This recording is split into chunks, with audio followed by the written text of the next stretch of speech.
ፈተና በመጣብን ጊዜ እግዚአብሔር እንደሚወዳችሁ ተመልከቱ። እውነቴን የምነግራችሁ ጌታ ሆይ ለምንድን ነው እንዲሁ አክስቴም ሳምንት ዕለት ሞተች፣ እናቴ ደግሞ የዛሬ ወር፣ እንደገና ደግሞ የዛሬ 2 ወር ከስራ ተባረሩ፣ እንደገና ደግሞ ይሄ ቀደረ ተቃጠለብኝ፣ እንደዚህ አለብኝ፣ ጠልታኝ ነው ወይ እባክህን ወይም እባክሽን ልጄ ወደ ቤቴ ኑ ማለቱ ነበር።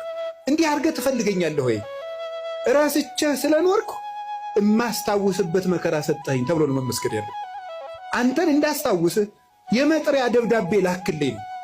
መጽሐፍ ቅዱስን ደብዳቤ ጽፎ ላከ፣ ንስሐ አባት ላከ፣ መጽሐፍትን ጽፎ ላከ። በቅዳሴ ጠራን፣ በትምህርት ጠራን፣ በመዝሙር ጠራን።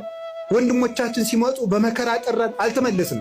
መጨረሻ ላይ ደግሞ የመከራ መልእክት ይልካል። እባካችሁ ኑ ነው። ለምኖ የሚያድን አምላክ እንደ እግዚአብሔር ያለ አለ?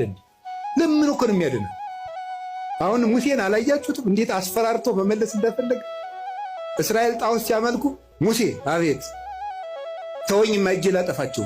አሁን ሙሴ እግዚአብሔር ጨብጦት ይዞት እጄ ላጠፋቸው ነው። እንዲሁ እኮ ይገርማል እኮ እግዚአብሔር የሚያደርገው ነው። ኧረ ተው አታጥፋ። እንዲህ ማብላት ሲያቅተው ጊዜ በረሃ አምጥቶ ጨረሳቸው ነው የሚለው አለ ሙሴ። እግዚአብሔር እንዳይሰደብበት ነው እሱ። 40 ዓመት ማብላት ሲያቅተው በረሃ አምጥቶ ጨረሳቸው ነው የሚለው አለ። እንዲያውም እነሱን አታጥፋ። አባቶቻችን ሲተረጉሙ አሁን እግዚአብሔር ሊያጠፋቸው ወዶ አይደለም ሙሴ እንዲሰራቸው እንዲቀጣቸው ብለው ነው እንጂ ይላል።